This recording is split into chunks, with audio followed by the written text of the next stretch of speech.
Good afternoon. Welcome to this webinar. My name is Robert McCabe, and we'll be talking about shoulder injuries in the overhead athlete.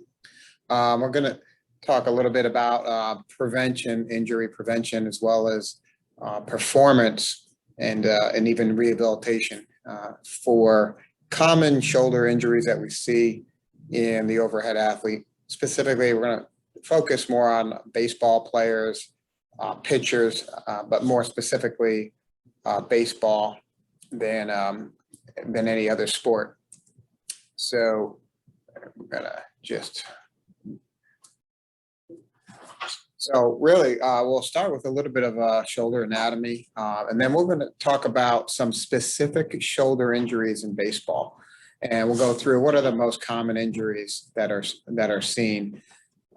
We'll talk a little bit about pitching and throwing performance factors, and general causes of shoulder injuries. And then we'll also give some tips on how to prevent injuries and show some exercises and talk about rehabilitation. After that, we'll talk a little bit about higher level following rehabilitation, kind of recovery and more in that performance phase. After rehabilitation, kind of the transition from rehab back to getting back onto the playing field. And we'll have plenty of time for questions at the end of the webinar, and please ask questions, and we can answer. We'll have more than enough time to answer any questions that you have. So when we're looking at the shoulder, this is just a basic anatomy. This picture is showing the rotator cuff, and you probably heard of rotator cuff injuries in baseball players. Very common injury. So here's a picture of the rotator cuff, and so the rotator cuff is basically 4 tendons comprise the rotator cuff muscles, and we're showing in this picture. You can see 3 out of the 4 tendons. Just to orient you. You're looking at the front of the shoulder, and those white looking structures, that's an extension of the muscle. So the muscle is in the red, and then you can see it kind of tapering down into that whitish structure. Each one of those are tendons.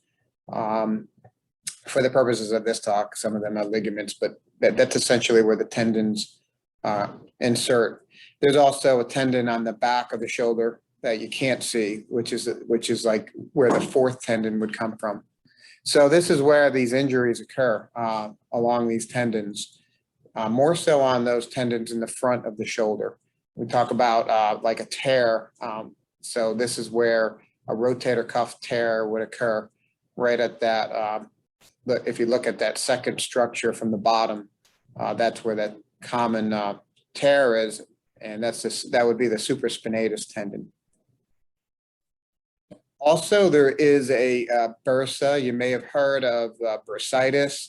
You hear people talk about tendonitis, which is right next to the bursa. So this is another picture looking at, you can see that the bursa is like a fluid-filled sac, and that is kind of serve as like a cushioner or a shock absorber to reduce well, actually, it's more to reduce friction on the rotator cuff.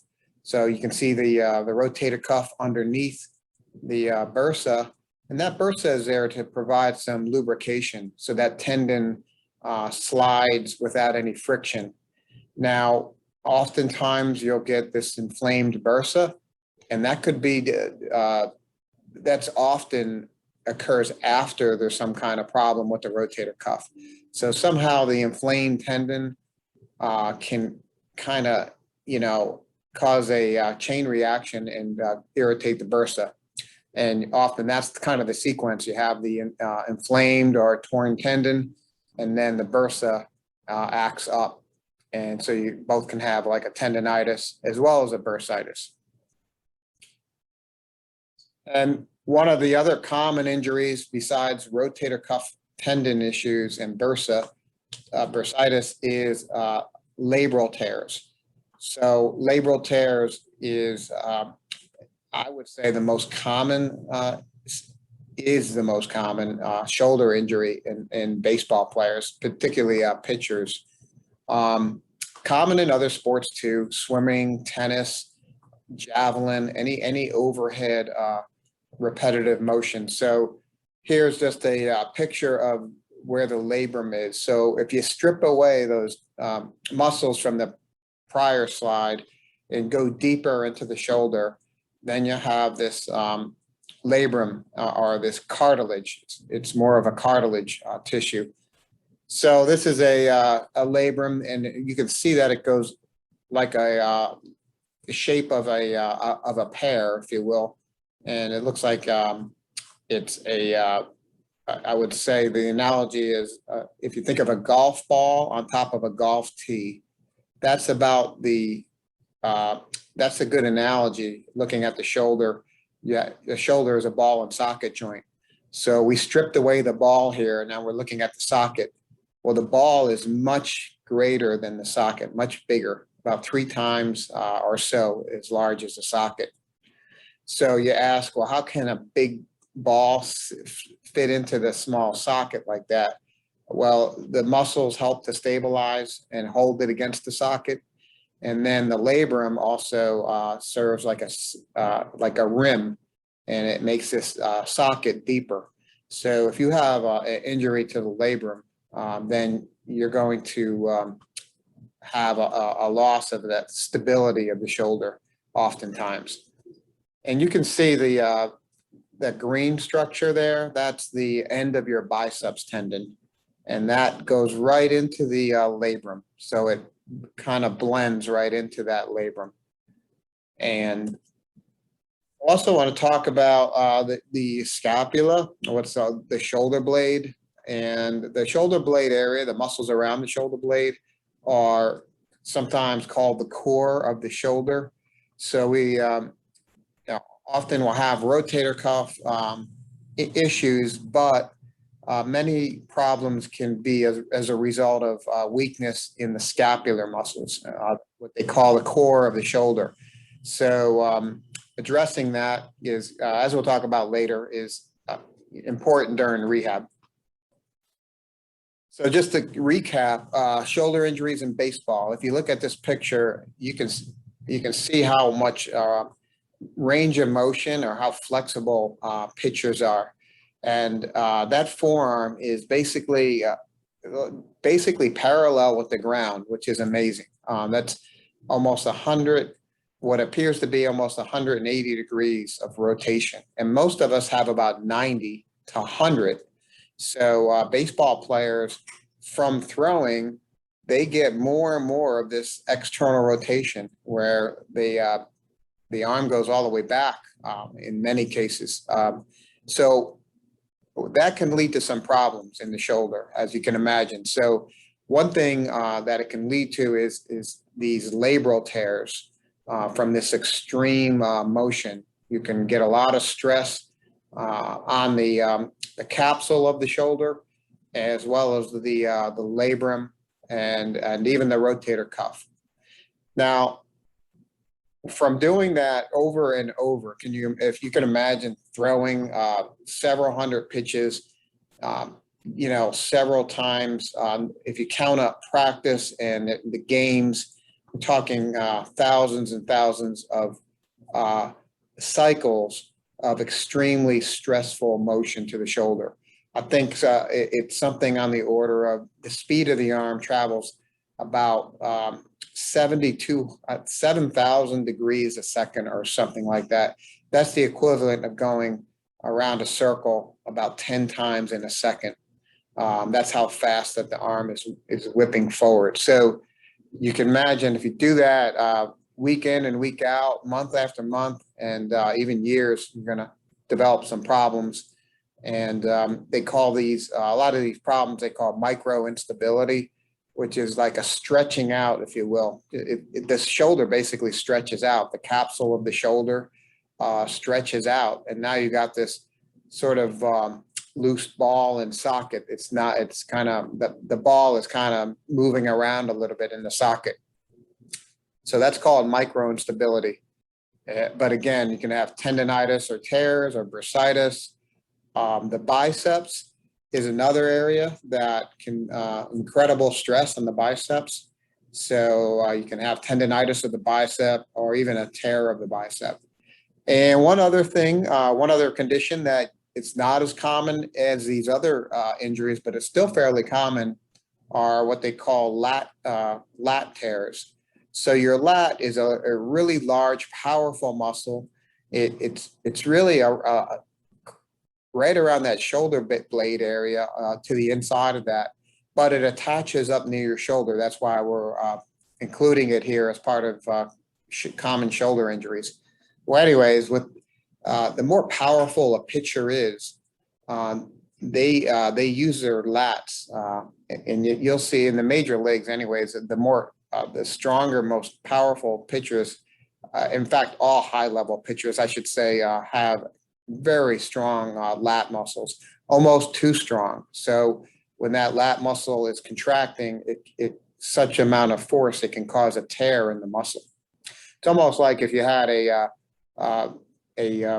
football running back who has extremely strong quad and glute muscles, they can develop injuries to those areas because the muscles are so powerful. Same thing for pitching with lat tears. So when you look at what's necessary to play baseball, it's always said that genetics determines to a large extent who's going to eventually be able to make it into the higher levels, and that's certainly true. But for one, you need shoulder mobility, and this usually is developed even greater mobility over time due to the stretching out that we talked about. But you'd certainly need shoulder range of motion. The further back you can get that arm, then the more potential energy you can store and the more you can unleash. So it serves a pitcher well to get that arm all the way back, like we saw in that picture. But unfortunately, it puts a lot of stress on the tissues. Spine mobility is another one. And you need a lot of thoracic, what's really mid-back mobility in order to rotate the spine. If you videotape a pitcher, there's a lot of spinal rotation, just like as there is in golf, and as well as hip mobility. So they're all linked together. And the way I like to think about it is almost like a chain.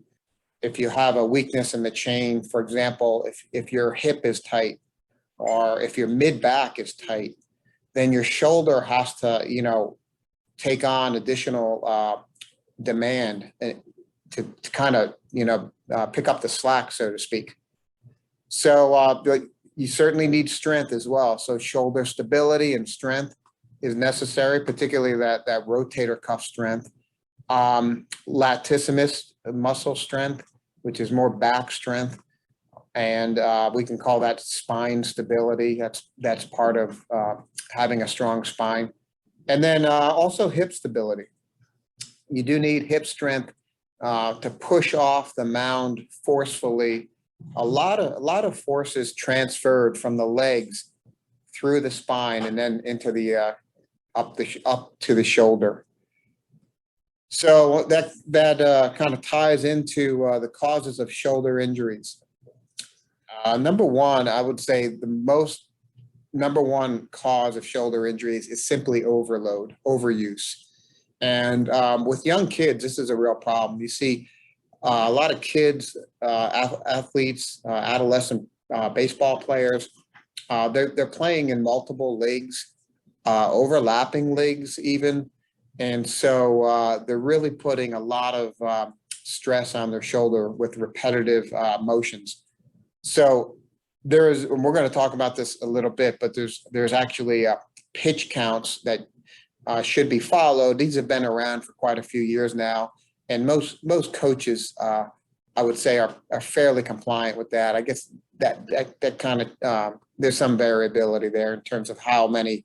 How strictly coaches are following that. I think it's definitely better than it used to be as far as being compliant and following those guidelines. But we live in a competitive society, and if there's scholarships and there's other issues that are at play, then of course you can see how these guidelines can be sometimes ignored in some cases. But a lot of research has shown that if you go past those guidelines, your risk at injury increases dramatically. So number one, the single most important risk factor for shoulder injuries is simply overload. And when you couple that with inadequate recovery, so in other words, not sleeping 7-8 hours a night, not getting the proper nutrition, and not training in the not training in the off season, but that would also fall under lack of preparation. Then that can lead to injury. Sleeping is by far one of the most, I would say, important elements for recovery. So it's important to keep that in mind. Another cause of shoulder injuries is just any muscular imbalance or lack of mobility in the hip, the spine, the shoulder, rotator cuff weakness, which we'll talk about. We call all that performance factors. So if you're lacking any of those factors that we just talked about, let's say hip mobility, that's been shown to be a risk factor for shoulder injuries. Now let's talk about poor mechanics. This is definitely important. A lot of research has shown that pitchers with throwers with faulty mechanics have higher rates of injury. The amateur pitchers have worse mechanics than professional pitchers. That's been shown. So this is something that can be addressed if you have a good pitching coach. That certainly can help. Again, the pros are better at using their larger muscles, such as the lats, during the acceleration. And the amateurs use their rotator cuff more. And the rotator cuff are smaller muscles. They're important, very important muscles. But if you overuse them and you're not using your lats enough, then you can develop rotator cuff issues. Of course, the opposite is true. If you use your lats excessively, you can develop a lat tear. So it's kind of a paradox, like which one is worse? So I would say that you don't want to be at either extreme, but you will see the larger muscles being used more in the higher level pitchers. So to prevent shoulder injury, number one, follow the U.S.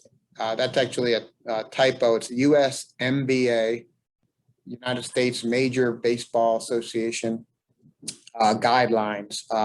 You can find those pitching guidelines right at the website there, and they'll give you a breakdown of the guidelines that you need to follow, not only in a game, but a week as well as a season. And they even break this down for age group. So just following those guidelines. Here's one that you can't really, measure about, to prevent shoulder injuries. Just listen to your body. One thing is if a pitcher has arm fatigue or pain during throwing, don't even start them.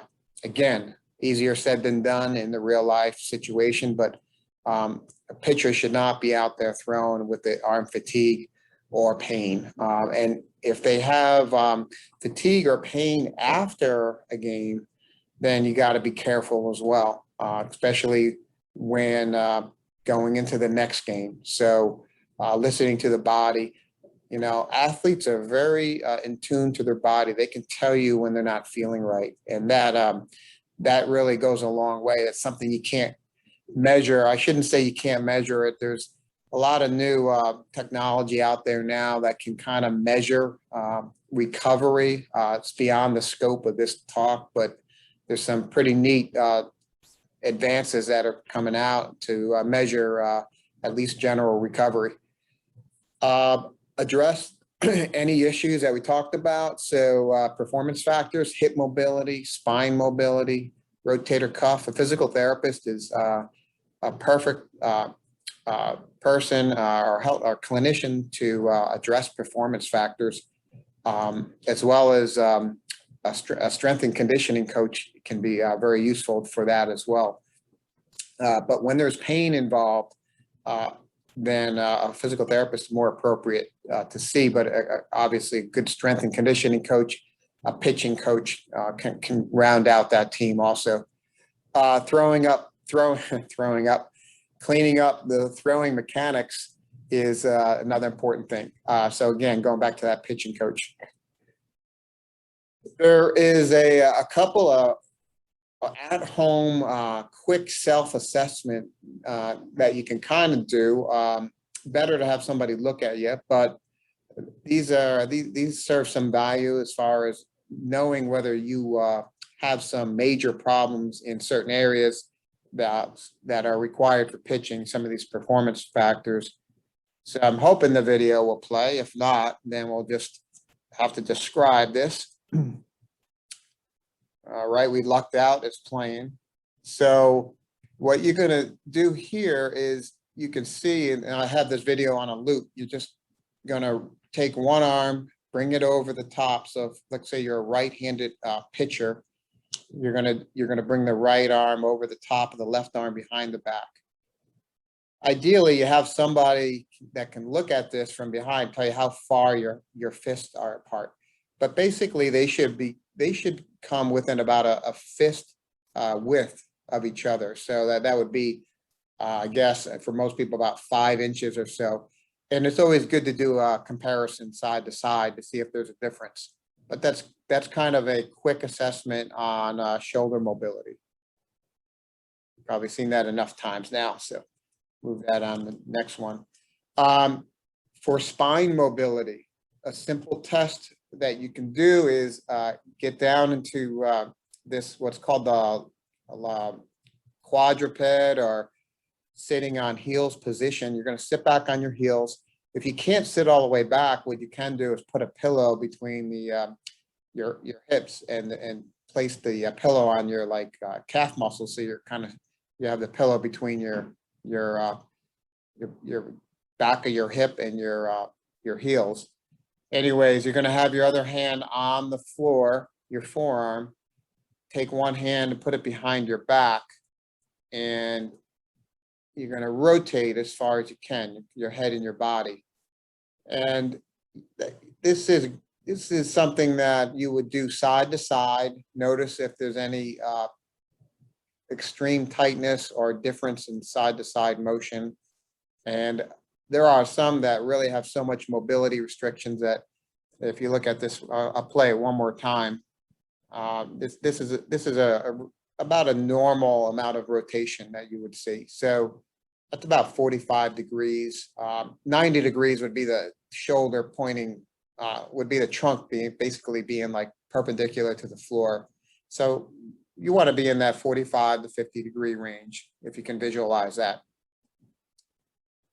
And the next one is hip mobility, which somehow the video didn't make it on there. Okay, so for that one, you're going to be basically sitting down, and just as if you were putting a pair of socks on, you're going to cross your leg over, your ankle over the opposite knee as if you're putting your shoes on or your socks on. You should be able to do that easily. And if you struggle getting that ankle over the opposite hip, then you got some restrictions in that hip. So that's kind of a quick, kind of call it 2-minute assessment on hip mobility, shoulder and thoracic. We're going to talk a little bit about an arm care program. Now, this is a injury prevention program. What I would recommend that you, if you want a more comprehensive, we're going to just talk about some common exercises. But if you're looking for the complete arm care program, then you should really go to the Throwers 10 program. So just do a Google search. You'll find so many sites on the Throwers 10 program for pitchers. And you'll get the 10 exercises that Kevin Wilk developed 20 years ago. And that is like the gold standard off-season program for arm care. But here are some exercises. So this is just a band exercise. We're training the rotator cuff. You grab the band with two hands. You can do diagonals and also diagonal the opposite direction. And also the first one are just straight pullouts, which got chopped off there. But you're going to do different angles. So you do a pullout like that, and then you can do the band where it's a horizontal pullout. But this is an excellent exercise for strengthening the rotator cuff, as well as working on that scapula muscle area in the back that we talked about. I'm going to move on to the next one. This is called a Y exercise, and you can do this on a table. It doesn't have to be on the stability ball like we're showing it here, but if you're looking at the arms are coming up, forming like the letter V or the letter Y. And you can add leg lifts with this, or you can just do the arm lift without lifting the leg, which I would say most people really just lift the arms. Adding the leg just helps to strengthen the hip muscles as well. But the main focus here is strengthening the scapula, shoulder blade area, and rotator cuff. If you have a ball, a weighted ball, you can do what are called ball flips. And that's basically lying on your stomach and on a table and just kind of flipping the ball up and down. This is a great rotator cuff and also a good muscle for this, good exercise for training the scapular muscles. By the way, these can be applied to most people that have rotator cuff and labral issues. Of course, always get clearance before you do these exercises. However, if you don't have an injury, these are all perfectly appropriate to do in the off season for anybody looking to prevent injuries. And this is more of the rotator cuff exercise. So just external rotation, you're tying the band to a door. You can buy the bands at Amazon or Dick's Sporting Goods and get a set of bands. And for your older athletes, rotator cuffs are a real issue. So if you're like in a softball league or you just play golf, these are all good exercises to prevent rotator cuff problems, which is very common in the aging athlete. You don't see as many rotator cuff issues. Well, you see more in the older population. I would say they're really common in all age groups, but really the older population. This is another exercise working between these two and the Y exercise. You're getting really all your rotator cuff muscles. So that's another exercise. And this is a final one. If we were to pick 4 of them, we would, again, the throwers 10 has got more exercises, but these are some of the most common. So these are V lifts in a standing position. And again, very good for strengthening rotator cuff. So working on thoracic mobility, just the way we measure, we talked about how to assess it. Well, you can do the same thing as far as just working on that motion. If you're finding that your limitations in terms of rotation, then work on that exact motion. So we typically would have somebody do 10 to 20 of these in both directions. That's an excellent way to kind of loosen up the mid-back region. For hip mobility, there's a figure 4 stretch. You can do this sitting down. You can lay down on your back and push your knee away from your chest. So if I was sitting down in a chair, I would be pushing my knee towards the floor. But we're showing this laying down on the floor. So we're pushing the knee away from the upper body. You don't need a strap or anything. That's just, I'm using that. You can tie or put any kind of band or strap around, but the more important thing is really just to push through that knee, and you would hold that about 20-30 seconds, do that several times. So that's more of a prolonged stretch. That's a hip rotation stretch. Again, pitchers have these lat muscles that are just knotted up. They're tight. The higher level pitcher you are, the more powerful, the bulkier these muscles are, and those need to be stretched because they're so tight from throwing.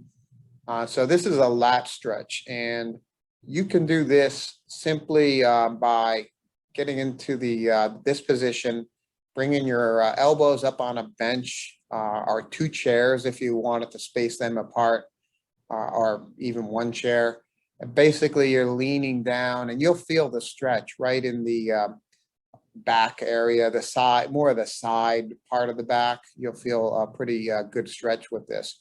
Don't worry about the holding the dowel or the stick, as long as you keep the arms out. And don't worry about that. There's showing a band here, but really it's just putting your elbows on the bench and then just kind of sinking down to the floor until you feel a stretch. So that's a very good stretch.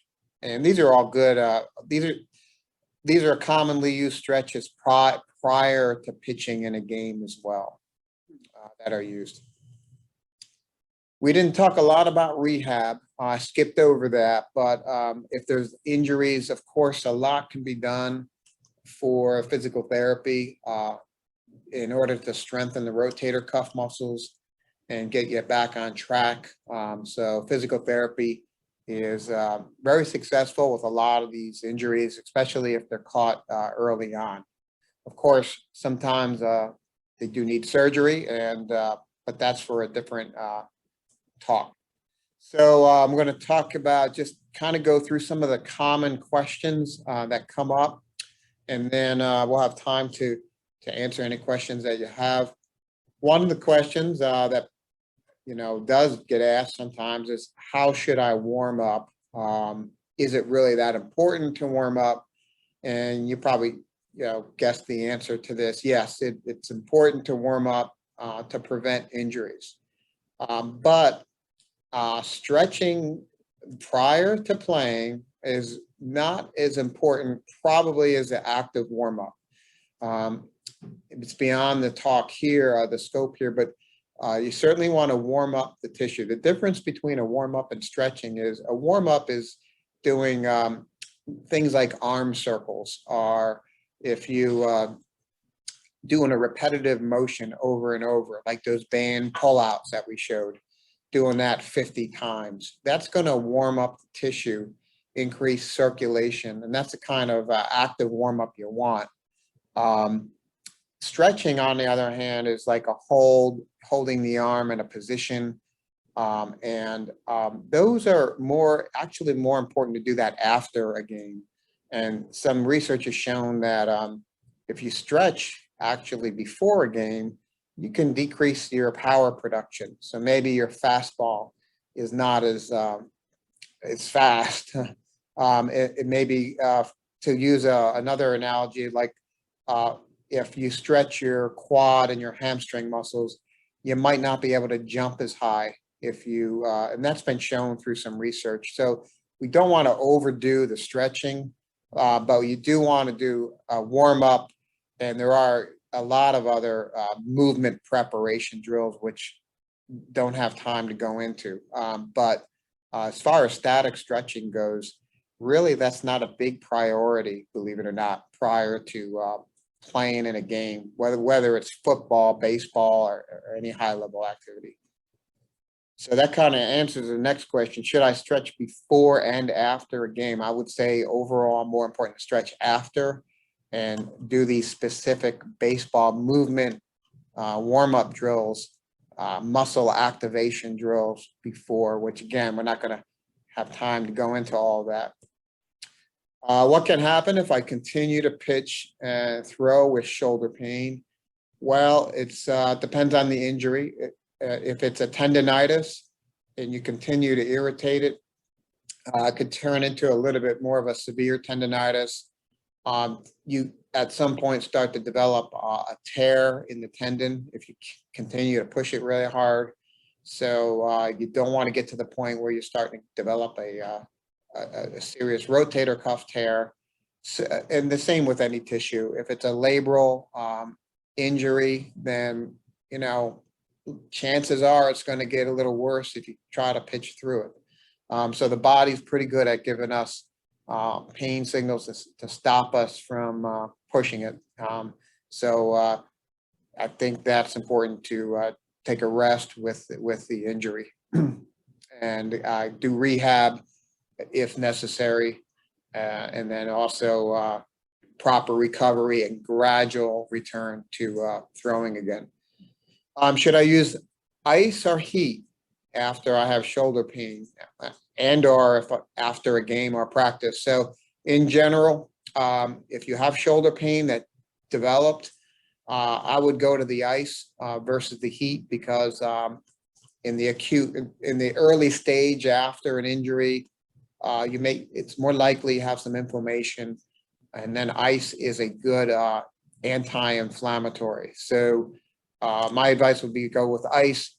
Pitchers at the professional level, they actually ice their whole upper arm, including the shoulder, after a game to actually help speed up the recovery, if you will. And the heat, not so much. After a practice, a game, definitely not heat. You'd want to use ice after an intense training session or a game in general. Another recent trend you see a lot now is using weighted balls for improving pitching velocity. So these are, I think the average baseball, could be, I don't remember if it's exactly 5 ounces, but let's just say the average baseball is 5 ounces. So these weighted balls are up to 10 ounces, I believe, but they're considerably heavier than a regular baseball. And the idea here is, if you remember, if you play sports, think of the donuts that you put on a bat to make the bat heavier. So if you get used to using that, then when you take the weight off, it just feels like the bat's going twice as fast when you swing. Well, same thing with these weighted balls. So they've been shown to actually increase pitching velocity, but it does come at a risk because you're taking a high velocity, powerful motion, and now you're throwing extra weight on it. And if you jump up too fast from like a baseball that you've been used to, and then you start using like a 10-ounce weighted ball, you're going to be at a little higher risk for an injury. So yeah, weighted balls are great. They'll improve they've been shown through research to improve your pitching velocity up to a couple miles an hour, which is no small amount, by the way. If you're throwing 78 to 80 miles an hour and you can get it up to 82, that's pretty good, jump in a few weeks. But again, there's a little bit of higher injury risk, and that's been shown. Not a major jump in risk, but yes, research has shown that you have a little bit of increase in risk of injury. So I would say the important thing with weighted balls is a gradual progression, going from like 1 ounce increments, increasing that gradually over time, and also being well developed. And if you have a good base of strength, you've been weight training, then if you have a good foundation of strength through training, then your body is probably going to be able to handle the weighted balls better. If you're a novice at a weight, you haven't done a lot of weight training to build the upper body strength up, if you're kind of on the slight side, you don't have a lot of, I guess, muscular development, you're probably going to have a higher risk for injury. So you need to be well trained and to follow a really gradual program. Interestingly, another study came out last year, which is kind of lost, really didn't get a lot of publicity, but what they showed is that if you use underweighted balls, so for example, like a 3-ounce ball, which is less than a baseball, I believe, that also led to increased velocity. So, that's another consideration. If you want to improve velocity, you can go with an underweighted ball, which seems to work as well. Kind of interesting. And that study didn't show any increase in injury to the shoulder in that particular study. It was just one study, so take it with a grain of salt. But in that study, the velocity did increase without any injury. And I think that is it for some of the more common questions. So yeah, if you have any questions, I'd be glad to answer any questions that you might have. Okay, let's see here.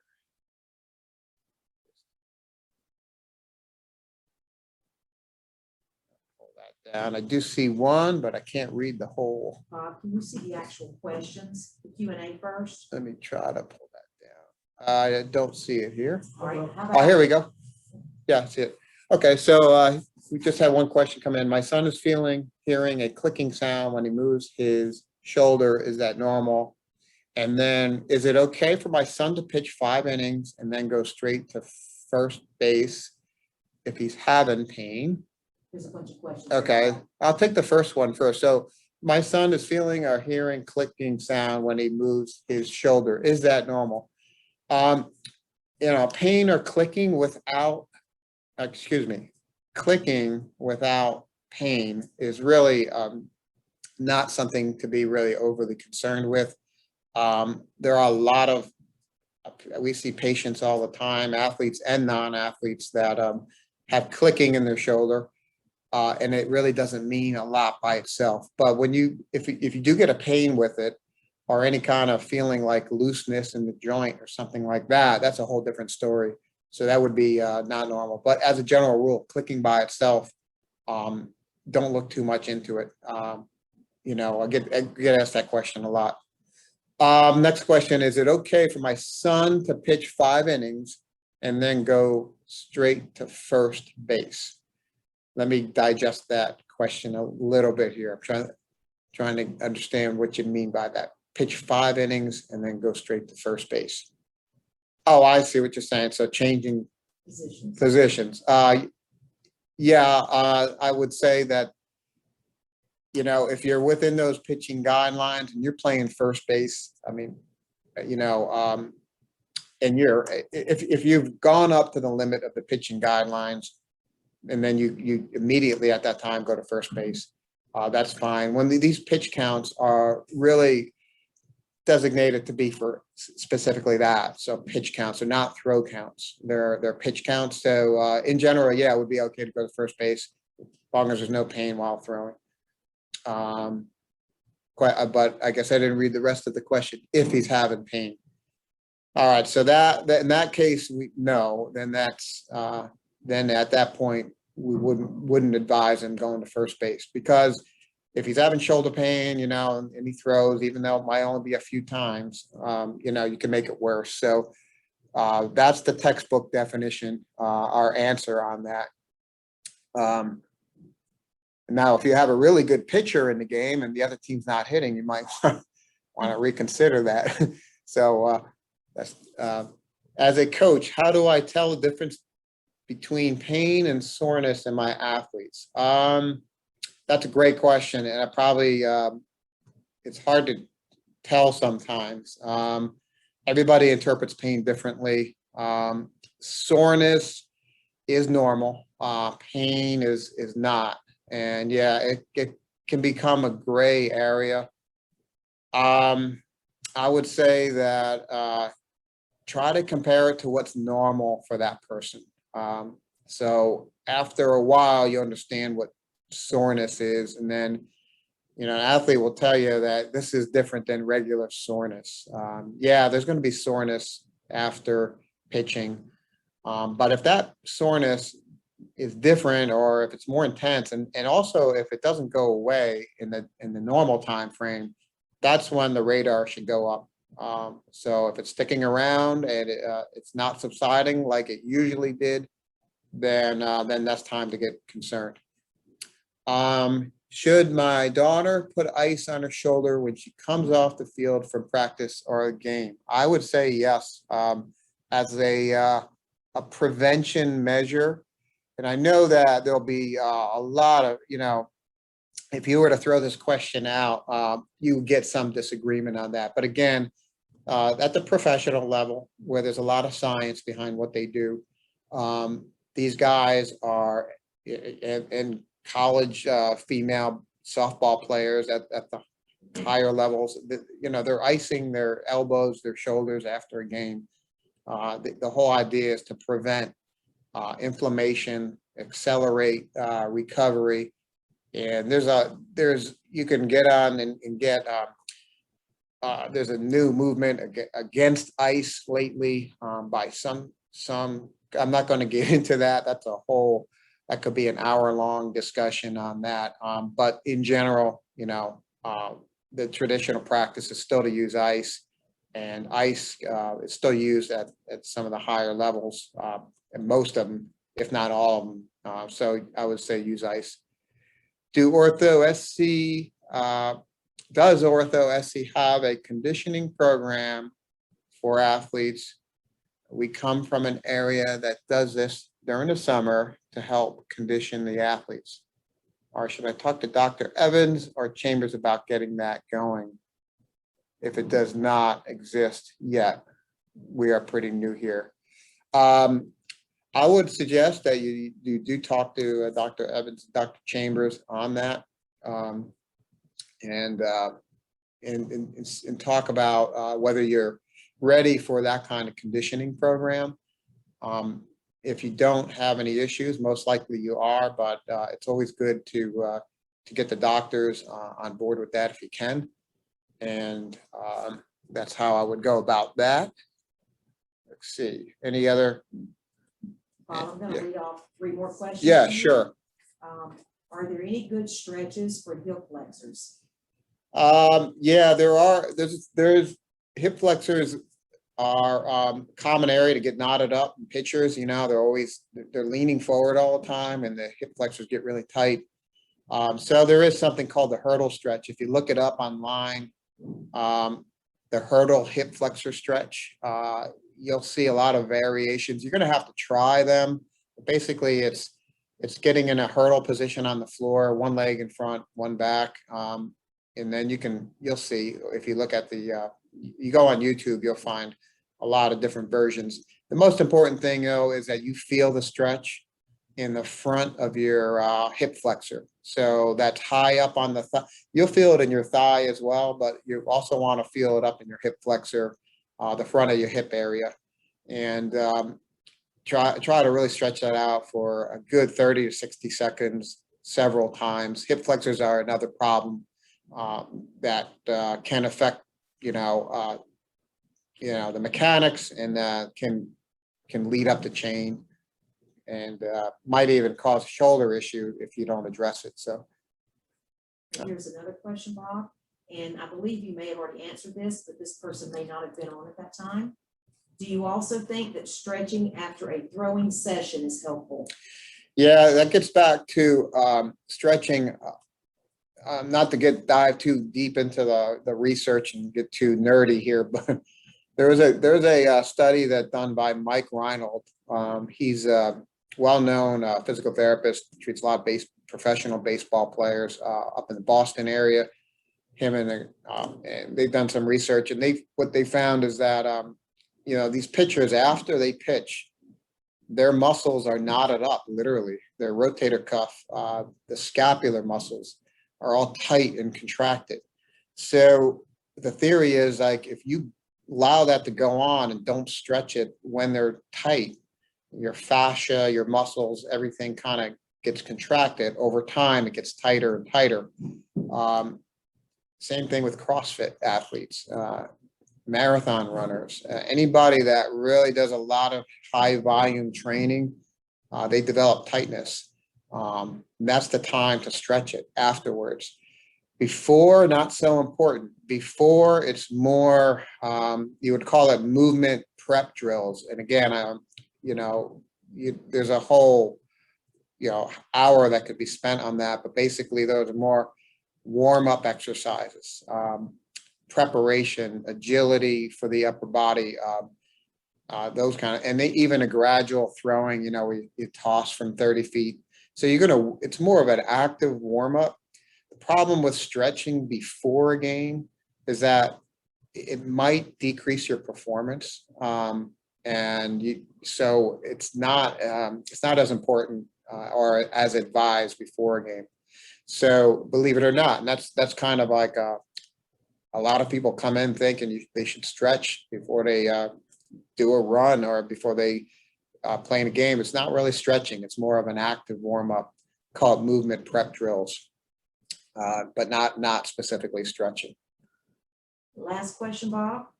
Do you throw a weighted ball at the same speed as you do with a regular baseball? No, when you throw a weighted ball, the weight is going to decrease your velocity while you're throwing. You have a heavier ball, your arm is not going to go at the same velocity. And if you were to get a radar gun and give somebody an 8-ounce ball and measure their velocity, it's going to drop. But what happens is if you do about 4 to 6 week training program with that weighted ball, and you do a training program, all right, yeah, while you're throwing it, it's not going to go as fast. But if you retest somebody after 4 to 6 weeks, at least the research shows, without the ball, then you have you can increase your velocity a couple miles an hour. It's been shown in one of the studies that came out by, again, Mike Reinhold. So, while you're doing it, velocity goes down. But as a result of training with it, the velocity does go up. And again, when you're using a lighter ball, I'm assuming your velocity goes up, your arm velocity goes up while you're throwing. But I'm not sure on that. But with a weighted ball, your velocity definitely drops while you're doing it. That last individual said, thank you very much for that information. It's extremely helpful. You're welcome. That was a long-winded answer, but that's the deal on weighted balls. I think that's all for today then, Bob. Thank you so much. Okay, well, thank you for tuning in to this webinar.